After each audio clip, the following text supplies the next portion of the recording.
Hello, welcome to Lemon Mysterious, where we talk anything and everything entertainment. I'm, of course, Lemon himself, Zeke Lamone, and this is Crash. Alright, your cameo's over. And we're going to talk to you about episode 3 of She-Hulk. I have enjoyed She-Hulk for the most part going in. I certainly got a little bit of problems with it. But overall, I very much enjoyed the show, with my main criticism being the episodes are just too short, and that continues on here. I don't know. I just feel like we'll past 20, 30-minute episodes. I think 40 to 60 should just be the norm on streaming. That's just me. But hey, that's definitely open to interpretation and conversation. I could definitely be persuaded back. Like, no, sometimes you need 20 minutes. But yeah, I just think these episodes are way too short. Out of the 3 episodes, I will say this is the weakest of the 3. But that doesn't necessarily mean this episode automatically sucked. To me, this one felt much more sitcom-y in terms of the jokes. It was just...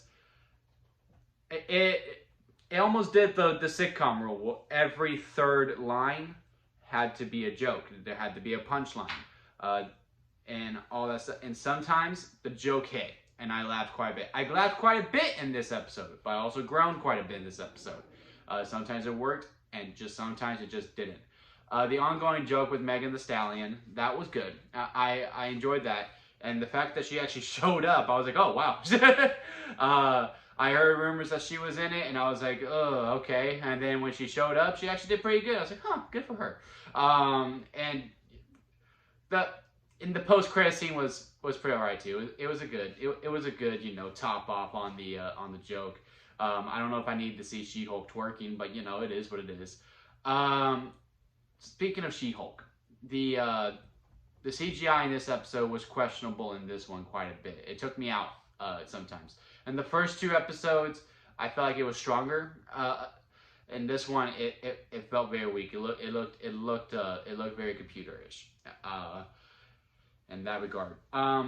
The whole storyline as some of the jokes with Megan Thee Stallion worked, I saw a lot of comment because it dealt with the shapeshifter, and I can always tell, like, oh, well, that's the shapeshifter. Oh, there's the shapeshifter. And the jokes with the shapeshifter didn't work all that well. And again, due to just runtime, I really felt like we just weren't letting things breathe. Like the scene at the bar with Jen, I forgot what position, her right-hand person, and the guy who's working on the Megan Thee Stallion case, and then how he just gets to that conclusion immediately after one conversation. I get it, but I just would like to see more of like the gears turning, and I think that just would help with a longer runtime. Also, a little frustrated with Jen. My sister actually brought this up, and with that I guess I was looking for it, and I guess I see where she's coming from, and now I'm a little frustrated with it too. She was like, she just doesn't like how, she's just so naive to her being a superhero now, and that she just thinks she could just keep going forward, and and then life will just move on, and that she could be a normal lawyer. And within that's where I started getting frustrated with Jennifer as a character, and I was just. Because it's just like, well, no, girl, you're literally a Hulk. You're literally a Hulk. Do the interview, do all this stuff. You're in the public eye. It is what it is. And, it was just a little bit frustrating. Like, how can you be so naive after all of this public domain, and that you're just thinking, yep, I'll win this case, and it's because of the Abomination, I'll go move. I'm like, come on now. I roll my eyes. And the Wong stuff was pretty good as well. I enjoyed it. I mean, anytime Wong's on screen, I mean, it's just... The world's a better place with Wong in it. We'll just say that. But yeah, the Jennifer stuff, but that was her arc in this episode. I think, hopefully, we move on from it in episode 4, where she's just like, I don't want to be a superhero. I just want to be a lawyer. I just want to be all this stuff. And just have a normal life. And we got a good hit of who are the bad guys. I don't know. I don't recognize those weapons at all, so I'm curious to see who this new bad guy is.